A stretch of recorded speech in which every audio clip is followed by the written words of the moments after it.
오늘 마가복음 이제 6번째 말씀 함께 나누는데요. 이 마가복음 말씀 속에서 이제 2장에 들어가는 말씀을 우리가 보겠습니다. 2장의 마가복음 2장이 시작되면서 이제 하나의 새로운 사건이 또 하나 등장하고 있는데, 그것은 가버나움 집에 예수님께서 계실 때에 일어났던 사건입니다. 예수님께서 가버나움이라는 곳에 가셔서 집에 거하고 계셨는데, 예수님의 인기가 상당히 하늘을 찌를 듯한 그런 인기가 막 생기기 시작했었습니다. 예수님이 집에 계시는데, 여기 집이, 가버나움 집이 어떤 집일까? 어떤 사람들은 예수님 당신께서 사셨던 집이다라고 그렇게 말하는 사람들도 있습니다. 또 아닐 수도 있다고 얘기를 하는데, 예수님의 집이라고 생각하면 굉장히 재미있을 것 같다는 생각이 들어서 오늘은 우리는 예수님의 집이라 전제해 놓고서 오늘 이 말씀을 대하고자 합니다. 예수님이 집에 들어가실 때 사람들이 많이 모여왔죠. 우리가 앞에서 말씀 보았던 것처럼 예수님이 귀신도 쫓아내시고 또 병자들도 고쳐주시고 말씀을 전하시는데, 그 말씀이 굉장히 능력 있고 권위 있는 말씀이니까 예수님을 막 따라다니는 사람들이 생겼지요. 당시 사람들이 볼 때 뭐 귀신 들린 사람이 회당에도 막 나타나고 여기저기 있는데 아무도 손을 댈 수가 없었고, 심지어는 무관심했고, 뭐 병자들이 있으면 병자들이 있는 거겠지, 그 사람들이 과연 고침받을 수 있을까 하는 그런 의심들도 가지고 살았던 그런 시대에 병자를 낫게 하시고 또 귀신들을 막 쫓아내시고 하는 예수님을 보니까 사람들이 모여 들어올 수밖에 없었던 것은 사실이었던 것 같습니다. 여러분 어떻겠습니까? 누가 왔다고 그러면 막 이렇게 몰려가고 싶은 그런 마음이 있을까요? 없을까요? 있어요? 예, 뭐 있다 그러면 한번 가보고 싶은 마음, 어디서 뭐가 있다. 교회 다니는 청년들은 어디서 이렇게 차양 집회가 있다 그러면 우와 몰려가는 그런 일들이 있잖아요. 웃는 사람도 있고, 그런데 왜 가는데? 뭐 그렇게 표정 짓는 사람도 있는 것 같고, 뭐 어떤 연예인이 등장을 했다, 어디에 뭐 박보검이 왔다 그러면 뭐 모든 수지는 뭐 열일 제쳐놓고, 물론 예배는 드리고 가겠지. 근데 그것도 생각해 봐야 되나? 와서 뭘 한다 그러면 뭐 사람들이 몰려들 것은 당연할 것 같습니다. 그런데 그렇게 되면 우리 자신 같으면 어떤 일을 할까요? 내가 병을 고치고 귀신을 쫓아냈는데 사람들이 막 몰려왔어요. 그러면 그 자리에서 사람들에게 뭘 할까요? 이 사람들이 나를 보러 왔으니까, 내가 그동안 했던 일들을 굉장히 놀랍게 생각해서 그런 일들을 보고 싶어서 왔으니까 계속 그런 일들을 한번 해줘야 되겠다. 뭐 귀신 들린 사람 나와봐, 뭐 병자들 나와봐, 내가 고쳐줄게, 막 그렇게 해볼 수 있을 법한데, 오늘 가버나움 집에서 예수님께 사셨던 일은 뭔가 하면 복음을 전하셨어요. 도를 가르치셨다, 말씀을 전하셨다라고 성경에 나타나고 있거든요.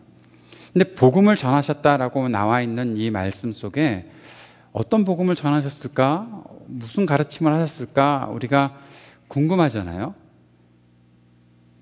별로 안 궁금한가? 나는 되게 궁금했는데. 그래서 가버나움이라는 곳에서 예수님께서 하셨던 말씀이 뭔가 찾아봤더니, 마태복음 11장에 가버나움에 대해서, 가버나움 마을 그 도시에 대해서 예수님께서 하셨던 말씀이 무엇인가 하면, 야, 너희들보다 소돔과 고모라가 살아남는 게 더 쉽겠다 라는 그런 말씀을 하세요. 소돔과 고모라는 뭔지 알죠? 안다고 합시다. 소돔과 고모라가 뭔지 안다고.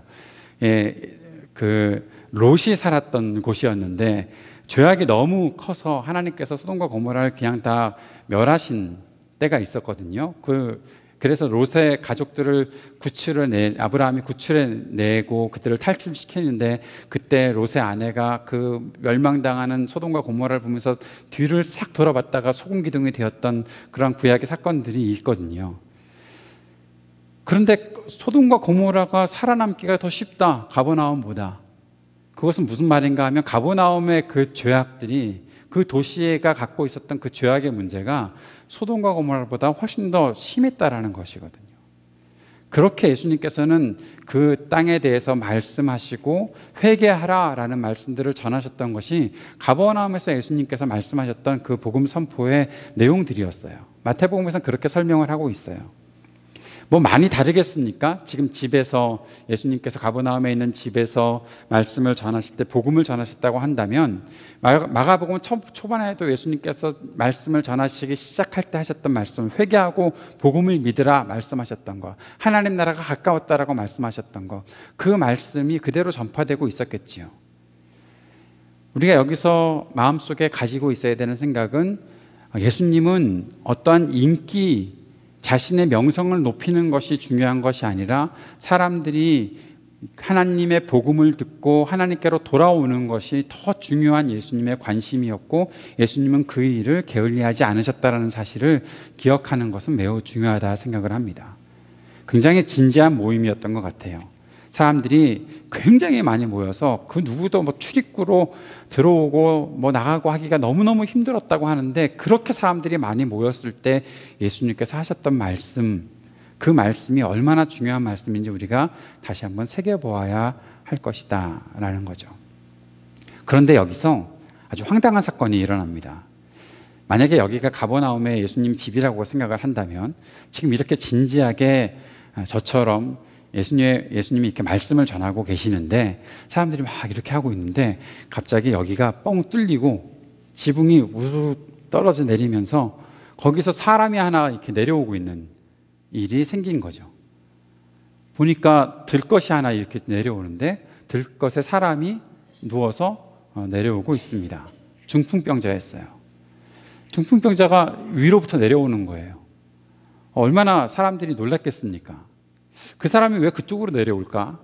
성경은 그렇게 설명을 하고 있는데, 중풍병자가 한 사람이 있었는데 그 사람의 친구들이 이 병자를 데리고서 예수님께 가면 예수님께서 낫게 해주실 거야 라는 그런 생각들을 너무 강렬하게 갖고 있어서 이 사람을 데리고 온 거예요. 그런데 들어올 수가 없는 거예요. 출입구가 다 막혔어요. 사람들이 가득 차서 완전히 예수님을 둘러싸고 있기 때문에 예수님께로 나아갈 수 있는 방법이 없었던 거죠. 이들이 여기서 포기하지 않고 뭐 이 말씀이 마칠 때까지 기다려보자, 뭐 그렇게 할 수도 있잖아요. 뭐 언젠간 마치겠지, 예수님도 주무시겠지, 사람들도 집으로 돌아가겠지, 그때 예수님을 만나게 하면 되겠다라는 생각을 우리 같으면 하지 않겠습니까? 그런데 이들은 그런 생각을 하지 않았어요. 왜 그랬는지 모르겠지만 우리가 분명히 알 수 있는 것은 지금 이 사람들의 마음속에는 급한 거죠. 간절한 거죠. 내 친구가 아픈데 예수님을 빨리 만나도록 해야 되겠다라는 그런 강렬한 열망이 이들을 지금 예수님을 만날 수 있는 방법을 찾자라는 그런 결단을 하게 만들었던 거죠. 그리고서 지붕 위로 올라가기로 한 거예요. 올라가서 지붕을 드러내고 구멍을 뚫어서 친구를 들것에 매서 줄로 매가지고 달아내리자라고 했던 거죠. 여러분 같으면 어떻게 하겠습니까?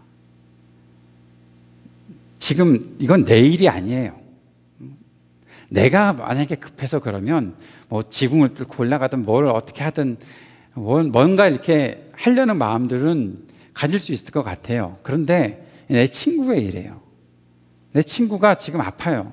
아픈 내 친구가 빨리 나았으면 좋겠는데 그 나을 수 있는 방법은 예수님을 만나는 방법이다 생각을 했던 것이고, 그 예수님을 만나는 방법을 빨리 찾아보자라고 생각하고 지금 지붕을 열어서 사람을 내려가게 하는 그런 일을 하고 있는 이 친구의 모습을 보면서 여러분, 우리의 모습과 어떤 차이가 있을까? 저 같으면 아까 말씀드렸던 대로 좀 기다려보자, 뭐 설교를 하셔도 3시간씩 하시겠냐, 이진영 목사가 최장으로 설교했던 거는 3시간 50분짜리 설교를 했다고 옛날 역사에 나와 있기는 한다는데 뭐 그보다 더 하시겠냐, 어느 순간엔 끝이 나겠지. 오늘 3시간 50분 해볼까요 한번? 언젠간 끝이 나겠지. 아니면 사람들한테 조금 이렇게 한 사람씩 맡아서 길을 열 수 있도록, 우리 지금 급하니까 뭐 소곤소곤 대면서라도 사람들이 이렇게 나가게 하든지, 뭐 굉장히 합리적인 방법들을 찾을 수 있잖아요. 여러분이 생각하는 가장 합리적이고 빠른 방법은 무엇입니까? 뭐가 있을까요? 전에도 말씀드렸지만 질문을 하면 대답을 할 수 있는 마음의 준비를 갖고 있어야 돼요. 어떤 방법이 있을까요? 예, 불이야. 예. 그것도 괜찮은 방법 같아요. 전혀 생각지 못했던 방법인데, 예. 불이 났다. 그러면 사람들이 다 나갈 테니까, 예. 감사합니다. 대답해 주셔서. 그러나 예상치 못했던 답변이라 지금 잠시 당황하고 있습니다. 우리가 친구들을 통해서 보게 되는 것은 먼저 친구를 향한 정말 간절한 사랑, 이 친구가 빨리 나았으면 좋겠다는 사랑. 사실 중풍이거든요. 뭐 뇌일혈이 일어났거나 뭐 뇌출혈이 일어나서 쓰러져서 이렇게 몸의 반을 정도를 쓰지를 못하거나 아니면 지금 전신이 뭐 마비가 되어 있거나 그런 사람인데, 그런 사람 빨리 낫게 하는 방법이 있습니까? 우리가 생각할 때는 그렇게 빨리 나을 수 있는 방법은 없을 것 같아요. 우선 생명이 보존되고 있으니까 우선 다행이고, 조금씩 치료 방법을 찾아가 보면 될 것 같다는 생각을 지금 현대 시대에는 할 수 있을 것 같아요. 어차피 누워있는 사람인데 죽지 않았으면 다행이지.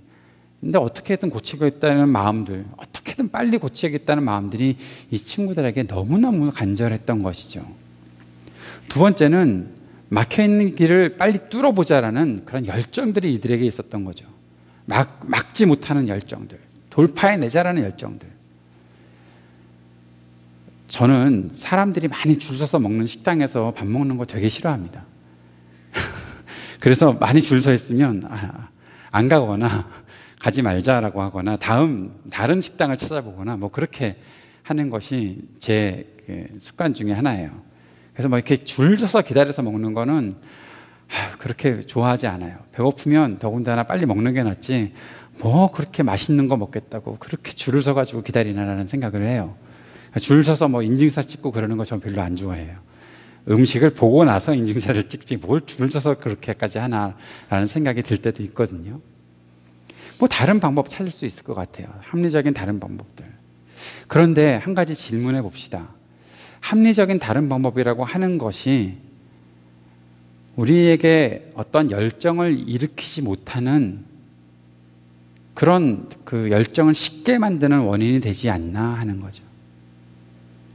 다른 길이 있을 거야. 조금 더 좋은 길을 찾아봐. 바람직한 거, 쉬운 길이 있을 거야 라고 말하는, 그렇게 생각하게 하는 것들이 우리가 당연히 가지고 있어야 하는 열정까지도 다 꺼뜨리고 있는 것은 아니냐라는 거예요. 사람이 누워 있습니다. 병을 앓고 있는 친구가 누워 있는데 그 친구를 보면서 언젠가 낫겠지. 뭐 나을 거야. 기도해 달라고 부탁을 하잖아요. 뭐 나을 거야 라는 그런 마음 가지고 기도까지는 하는데, 그렇게 기도하면서 그냥 별로 그렇게 내가 할 일이 없다라고 생각하는 우리의 마음들이 있을 수도 있겠다는 생각이 드는 거죠. 왜냐하면 너무 합리적인 것들을 추구하고 살아가는 우리의 모습이 그렇다라는 것입니다. 여러분 어때요? 정말 급한 일, 정말 중요한 일, 뭔가 꼭 이루어야 되는 일이 있을 때 그 일을 바라보고 그 일을 대하는 내 태도는 어떻습니까? 뭐 남들 다 그냥 괜찮게 그렇게 사는 거지 뭘 그걸 가지고 그렇게 급하게까지 달려들 필요가 없는 거 아니겠나 하는 그런 생각을 하면서 우리는 너무 자꾸만 물러서려고 하는 것은 아닌가. 이 친구들의 모습은 그런 면에서 우리에게 큰 도전을 줍니다. 지금 당장 예수님을 만나게 해야 되겠다는 그런 마음들 갖고 있는 이 친구들의 모습 말이죠. 그런데 여기서 예수님께서 그 친구들이 이렇게 잘 내려가는지 보고 있지 않겠습니까? 지붕 위에 여기 한번 생각을 해보세요. 여기에 구멍을 뚫어놓고 그림을 그려보세요. 머릿속으로 구멍을 뚫어놓고 친구들이 줄을 달아 내릴 때 줄만 내려가게 하겠어요? 들것만 내려가게 하겠어요? 잘 내려가는지 이렇게 보고 있었을 거 아니겠습니까? 그때 예수님께서 그들을 향해서 말씀하십니다. 너희 믿음을 내가 보았다라는 거죠. 너희들의 믿음을 보았다. 지금 내려오고 있는 중풍병자의 믿음을 본 게 아닙니다. 그 친구들의 믿음을 예수님께서 보았다라고 말씀하고 있습니다. 믿음을 보았다. 그럼 여러분 다시 한번 질문해 봅시다. 믿음이 뭡니까? 그들이 지금 갖고 있는 믿음이 뭡니까? 그들의 믿음은 어떻게 나타났습니까? 예수님은 물론 하나님이시기 때문에 보이지 않는 어떤 믿음을 보실 수 있을 겁니다. 저 사람이 믿음을 갖고 있는 사람인지 아니면 믿음이 없는 사람인지 예수님께서는 그냥 보고서도 그 마음속에 있는 우리가 생각할 때 추상적이라고 말하고 있는 그 믿음을 예수님께서는 분명히 보실 것입니다. 그런데 이들은 지금 믿음이 보이게끔 행동하고 있는 사람들이라는 거죠. 야고보가 믿음에 대해서 얘기하면서 너희들은 보이지 않는 믿음을 행동으로 좀 보여봐라. 너희가 믿고 있다는 사실을 나한테 좀 보게 해줘봐라. 나는 내가 행동함으로써 내 믿음을 너에게 보여주겠다라고 그렇게 얘기하거든요. 그러니까 우리가 볼 때 믿음이라는 것은 전혀 보이지 않는 어떤 정신세계를 얘기하는 것은 아니라는 거죠. 무엇인가 친구를 향한 그 간절한 사랑, 그리고 장벽을 뚫고자 하는 열정, 그리고 예수님께서 분명히 나을 수 있게 하시겠다는 그런 확신, 그것들을 가지고서 지붕을 뚫고서 자기 친구를 달아내리는 그 자체를 예수님께서는 믿음이라 평가하고 계시다는 것입니다. 그들을 행동을 보면서 믿음이다라고 예수님께서는 말씀하신다는 것이죠. 여러분, 우리 한번 진지하게 우리 자신에게 물어봅시다. 나는 그런 믿음을 보이고 있는가? 나는 누군가에게 내 믿음이라는 것을 보이고 있는가? 믿음을 찾아내려고 생각의 저편을 뒤져내지 말고 믿음을 갖고 있다는 삶의 내 움직임들, 내 모습들, 행동들, 그것을 내가 가지고 있는가 하는 것. 사람들은 다 아니라고 말하고 사람들은 더 좋은 길이 있다고 말할 때 아니야, 나는 지금 이루어야 돼, 지금 해보고 싶어 라는 마음을 가지고 움직여가는 그러한 믿음들, 우리는 과연 보여주고 있는가? 예수님께서 그것을 보고자 하실 때 내가 보여드릴 수 있는 그런 내 행동과 내 삶이 있는가? 단순히 생각이 아닌 삶이 있는가? 예전부터 계속해서 말씀드리고 있습니다. 믿음은 삶이라고 말입니다. 삶은 보이는 것입니다. 내가 어떻게 생활하는지 보이는 것입니다. 어려움이 있고 힘든 일이 있을 때 그것을 돌파해 나가고자 하는 그런 믿음들을 가지고 살아가는 것은 어쩔 수 없이 보이게 되어 있습니다. 눈으로 보기에 전혀 믿음이 없이 사는 사람처럼 살아가는 것도 보일 수 있습니다. 성경에 따라가면 믿음은 눈에 그렇게 보이는 겁니다. 바라는 것들의 실상이라 그랬으니까요. 무엇을 바라고 무엇을 원하고 있는지 그것을 분명히 보게끔 하는 것이 믿음이라 말씀하고 있으니까요. 여러분, 생각을 정리하셔야 됩니다. 믿음은 절대 마음 저편 구석에 있는 것이 아닙니다. 믿음은 절대 생각 저편에 있는 것이 아닙니다.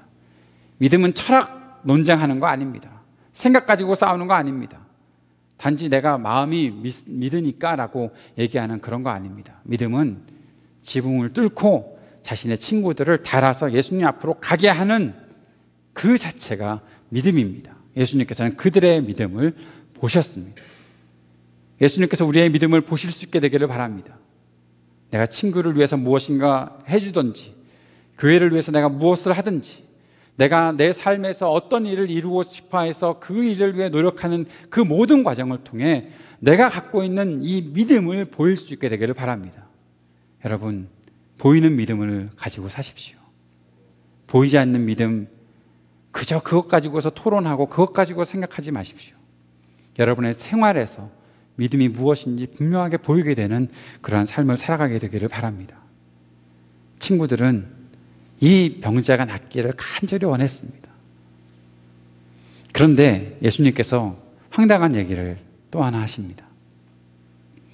내 죄가 용서받았다라는 얘기를 하시는 거죠. 근데 아까는 그들의 믿음을 보셨고 지금 그 병자, 중풍병자에 대해서 너의 죄가 용서받았다라고 말씀하고 있는 거죠. 무슨 죄가요? 지금 친구들은 이 자기의 병자인 친구의 병을 낫게 하려고 내려보낸 것이지 지금 죄 용서받게 해달라고 내려보낸 것이 아니잖아요. 그런데 친구들의 믿음을 보시고 그 병자의 죄가 사함받았다라고 말하고 있는 겁니다. 저는 그런 상상을 해봤습니다. 이게 예수님 집이 맞는 것 같아요. 여기서 보니까. 그래서 지붕을 파손하고 친구를 달아내렸던 이 손해배상에 대해서 예수님께서 청구하지 않기로 작정하셨던 것이 아닐까. 그래서 너의 죄가 용서받았다. 너 우리 집 이렇게 이따위로 만들어놔서 지금 지붕 다 망가뜨렸어. 그러니까 죄를 용서해 줄게. 괜찮아 그래. 그렇게 하셨을까? 그게 아니죠. 예수님은 지금 그 사람에 대한 죄를 용서하셨다라고 말씀하고 있는 거죠. 자꾸만 질문이 생깁니다. 이 본문은 우리들에게 엄청난 질문을 갖게 합니다. 왜 무슨 질문이 되냐 하면 이 사람이 뭐 했다고 예수님께서 죄를 용서해 주시는 건가라는 그런 생각을 하는 거죠. 그런 생각 들지 않으세요? 물어볼까? 드는지 안 드는지 어떻게 하지? 들지 않니? 고마워요. 고개를 끄덕여줘서. 자, 그런 생각이 듭니다. 이 사람이 뭐 했다고 죄를 용서받는 건가?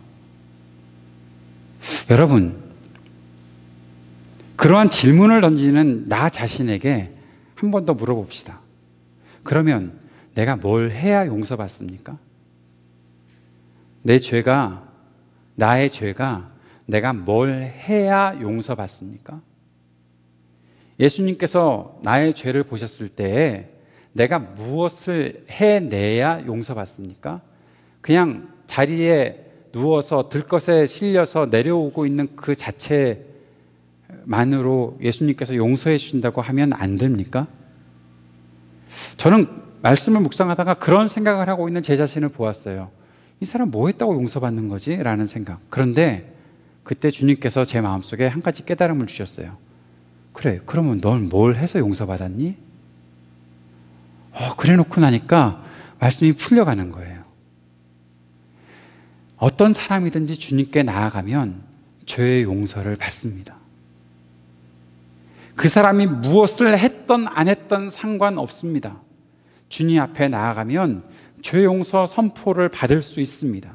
죄를 용서하시는 권세는 예수님께 있습니다. 예수님께서 죄를 용서하시고자 하시면 용서받는 것입니다. 내가 기껏 무엇인가 만들어서 할 수 있는 일이라고 한다면 주님께 나아가는 것밖에는 없습니다. 주님 앞에 나아가면 주님께서 그 자리에서 죄 용서를 선포하시는 것이죠. 십자가에 달리실 때 예수님께서는 우리가 무엇을 해서 십자가에 달리신 것이 아닙니다. 예수님께서 나를 위해 피를 흘려주셨을 때에 예수님의 그 보혈은 내가 무엇을 했기 때문에 보혈을 흘려주신 것이 아닙니다. 주님은 그저 나를 바라보셨고 주님은 나를 사랑하셨고 그래서 내가 얼마나 문제가 많은 사람인지 아셨고 주님 앞에 떨림으로 나아가고 있는 나 자신을 향해 주님께서 먼저 말씀하시는 것입니다. 너의 죄가 용서받았다. 사랑하는 여러분, 죄를 짓고 잘못을 하고 내가 무엇인가 해야 용서받을 수 있겠지라고 생각하고 있다면 여러분 결코 용서를 누릴 수 없습니다. 할 수 있는 것이 없습니다. 할 수 있다면 그저 죽는 것밖에 없습니다. 왜냐하면 죄의 대가는 죽음이기 때문에 그렇습니다. 죄를 갚으려면 내 목숨을 내놓아야 되는 것 때문에 그렇습니다. 그런데 내 목숨을 내놓지 않았는데도 주님께서는 나의 죄의 사함을 선포하십니다. 왜냐하면 내가 주님 앞에 있기 때문에, 그리고 주님께서 나를 사랑하시기 때문에 그 다른 어떠한 것도 요구하지 않으시고 내가 너를 위해 죽었다, 내가 너를 사랑한다, 내가 너의 죄를 사했다 라고 말씀하시는 것이죠. 사랑하는 여러분, 이 죄사함의, 이 죄 용서의 은혜를 평생 매일매일 누리며 사는 여러분 되시기를 주의 이름으로 축복합니다. 사람들이 그 자리에 율법학자들도 있었던 것 같습니다. 예수님께서 워낙 가르침이 탁월하니까 율법학자들이 와서 뭔가 배우려고 왔던 것 같습니다. 그런데 예수님이 다짜고짜 너 죄사함 받았다라고 말하니까 그들이 질문이 생겼던 거죠. 죄를 사하는 권세는 하나님만 가지고 계신데 저 사람이 누군데 죄를 용서한다고 그러는 거야? 라는 질문을 그들이 갖고 있었습니다. 그때 예수님께서 그들에게 말씀하십니다. 야, 내가 저 사람에게 죄를 사함 받았다라고 말하는 게 쉽겠냐? 아니면 너 누워있는 그 자리 들고서 가라라고 말하는 게 쉽겠냐? 왜 이런 질문을 하실까요? 나도 답하기가 어려운 질문을 왜 하실까요? 그런데 대답은 그렇게 어렵지 않습니다. 죄사함은 그저 내 속에서 일어나는 일이기 때문에 그렇게 선포하시는 것이 훨씬 더 쉽습니다. 사람들의 생각에는 자리 들고 일어나서 걸어가라, 그건 이 사람이 일어날지 안 일어날지 잘 모르잖아요. 굉장히 어려운 답변일 수도 있고 어려운 일일 수도 있습니다. 그런데 그렇게 질문을 던져놓고 그들이 대답하기 어려워하는 그런 상황에 예수님께서 병자에게 말씀하십니다. 너 자리를 들고 일어나 가라. 아까는 죄 사함 받았다라고 선포하셨고, 두 번째는 너 자리 들고 일어나 가라. 이 병자는 움직이지 못했던 사람인데 자신이 내려왔던 그 들 것을 들고 자기 집으로 걸어서 돌아가 버립니다. 그렇게 나음 받았다는 것이죠. 그는 죄사함을 받고, 그리고 자신이 갖고 있었던 약함을 치료받고, 병을 치료받고 주님 앞에서 일어나서 걸어가는 그런 은혜를 누렸던 것입니다. 사랑하는 여러분, 우리 주님의 죄 용서의 선포 속에 이 사람이 모든 삶에 온전히 회복되는 것들을 우리가 볼 수 있습니다. 사실 우리의 죄가 이 땅의 병도, 이 땅의 아픔도 갖게 했을 수 있습니다. 우리가 하나님으로부터 어그러진 삶을 살았기 때문에 이 어그러진 나의 인생이, 이 땅의 이 세계가 우리 안에서 우리를 병들게 하고 아프게 할 수 있습니다. 그럴 때 우리가 먼저 주님 앞에 나오면 주님께서는 우리의 모든 것들을 해결해 주실 텐데, 우리의 중심부터, 우리의 가장 큰 문제인 그 죄부터 사해 주시는 그런 일들을 해 나가신다는 것이죠. 그리고 우리가 갖고 있는 삶의 문제까지도 주님께서는 해결을 해 주신다라는 것입니다. 우리가 그런 은혜를 누리며 살았으면 좋겠습니다. 그렇게 주님 바라보며 살았으면 좋겠습니다. 그렇게 주님께 가까이 나아가는 삶을 살았으면 좋겠습니다. 그리고 또 한 가지, 그 친구들의 믿음처럼 이 땅에 아파하는 사람들을 한순간이라도 돌보아 줄 수 있는, 그리고 그러한 마음을 품고 그들을 향해 열정을 다할 수 있는 그러한 삶을 살았으면 좋겠습니다. 참 마음 아픈 것은 우리 주변에 아파하는 사람들이 있음에도 불구하고 그 아픔을 어떻게 하면 위로할 수 있을까, 그 아픔을 어떻게 하면 해결할 수 있을까 해서 지금 당장 이것들을 해결해 보자, 그리고서 막혀있는 모든 것들을 뚫어내고 그렇게 나아가는 사람들이 이 땅에, 이 세계에, 이 현실 세계 속에 너무 드물다라는 것입니다. 무심코 지나가는 사람들은 부지기수입니다. 그냥 지나가 버리고 뭐 될 거야, 뭐 그런 식으로 지나가 버리는 사람이 너무 많다는 것입니다. 더구나 그렇게 지나가 버리는 것뿐만 아니라 아픔 당하고 있는 사람들을 더 괴롭히고 더 아프게 하고 더 슬프게 하고 더 눈물 나게 하는 사람들이 이 땅에 아직도 존재하고 있다는 것입니다. 누구나 다 알고 있는데, 저들이 아프다는 것 알고 있는데, 그렇게 하면 안 된다는 거 알고 있는데, 그렇게 자신들이 악을 저지르는 것을 너무 당연하게 여기고 그렇게만 살아가고 있는 사람들이 이 땅에 아직도 존재하고 있다는 것입니다. 2년 반 전에 물에 빠지고 침몰되었던 세월호 속에는 아직도 9명의 미시숙자들이 있습니다. 유가족이 되고 싶어하는 실종자 가족들이 있습니다. 그것을 어떻게든 들어올려야 하는 그러한 과제가 있음에도 불구하고 어떻게 하면 내 잘못을 숨길까? 어떻게 하면 내가 잘못했던 것을 드러내지 않을까? 그래서 고통받는 사람들은 완전히 외면하고 그들을 더 괴롭게 하면서 거짓말을 하고 막아서려고 하고 아무것도 하지 않는 사람들이 우리나라에 아직도 존재하고 있는 것들을 보면서 저는 이 내 친구와는 너무나 대비되는 그들의 모습들이 너무 안타깝고 마음이 힘이 듭니다. 사랑하는 여러분, 여러분이 살고 있는 시대가 그런 시대입니다. 나도 무관심하게 지나가면 되겠지, 남들 다 그렇게 하는데 라고 그렇게 지나갈 수가 없는 것이죠. 풀어야 될 문제가 있다면 당장 풀 수 있어야지요. 무슨 합리적인 방법을 더 찾겠다고 아파하는 사람들을 더 눈물을 흘리게 만들고 있습니까?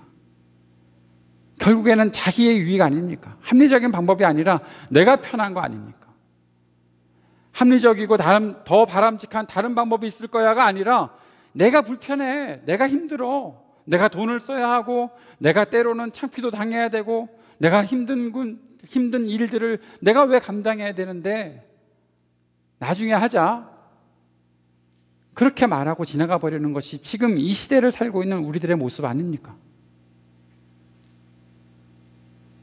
예수 믿는 사람들로서 성경에 이런 내 친구의 이야기들을 보면서 그들의 믿음을 보시고 한 사람의 죄를 사해 주시고 한 사람의 병을 낫게 해주시는 그 예수 그리스도의 모습을 보고 읽고 묵상하면서 무엇을 적용하며 살아야 할까요? 우리들은 무슨 생각을 하며 살아야 할까요? 성경 말씀은 그저 옛날에 이런 사건이 있었으니까 알고서 지내라 라고 우리들에게 들려주시는 말씀이 아닙니다. 그 말씀 알고 있으면 내 삶이 내 지식이 조금 더 나아지는 것 같으니까 좀 내가 수준 높은 사람 같다. 여러분, 그렇게 성경 말씀 공부하라고 주신 거 아닙니다. 이런 시대에 이런 사람들이 있었고 그들의 믿음을 보셨던 예수님께서 어떤 말씀을 선포하시고 그들에게 하셨던 일들이 무엇인지 보았으면 너도 나도 우리가 어떻게 살아야 할까? 이 시대에 움직이지 못하고 아무것도 하지 못하는 사람을 바라보면서 그 사람들을 어떻게 주님 앞에 나가게 하고 그 사람들을 어떻게 하면 나을 수 있게 하고 그 사람들의 눈에서 눈물을 어떻게 하면 조금이라도 닦아줄 수 있을까 생각하고 고민해보고 결단하고 움직여라라고 우리들에게 하나님은 말씀해 주시는 것입니다. 마가복음을 시작하면서 마가복음이 즉시 곧 그런 말씀이 많이 나타나 있는 복음서라고 말씀드렸죠. 친구들은 즉시 그 일을 감행해야 했습니다. 어떤 집에 재산을 파괴하고 거기에 손해배상을 청구받아서 어떻게 이걸 갚아야 되지? 지금 그런 생각은 이들에게 할 겨를이 없습니다. 왜냐하면 자기 친구가 즉시 나음 받는 것이 더 중요했으니까요. 사람이 낫는 것이 더 중요했으니까요. 사람을 살리는 것이 더 중요했으니까요. 우리가 이런 마음 품고 살아갔으면 좋겠습니다. 사랑하는 여러분, 내 주위에 어떤 사람들이 있는지 돌아보는 눈 뜨게 되기를 바랍니다. 그게 믿음의 눈입니다. 사람들이 얼마나 고통당하고 있는지 바라볼 수 있게 되기를 바랍니다. 그게 믿음의 눈을 가지고 살아가는 사람들의 모습입니다. 그리고 그들을 위해 한마디 기도라도 하고 그들을 위해 내가 할 수 있는 일들을 하고 그 일을 결국 이루어내는 것, 그것을 주님께서 오늘 우리들에게 원하고 계십니다. 요청하고 계십니다. 주님이 여러분을 바라보면서 내가 너희들의 믿음을 보았다 말씀하시는 그 음성 우리들에게 들려주게 되시기를 바랍니다. 그리고 우리가 주님 앞에 내어드리는 그 누군가, 그리고 또 우리 자신이라 할지라도 주님께서 너의 죄가 용서받았다, 너 자리 들고 일어나서 이제 회복된 삶을 살아라, 그렇게 선포하시는 주님의 음성 우리가 듣게 되기를 간절한 마음으로 축원합니다. 기도하겠습니다.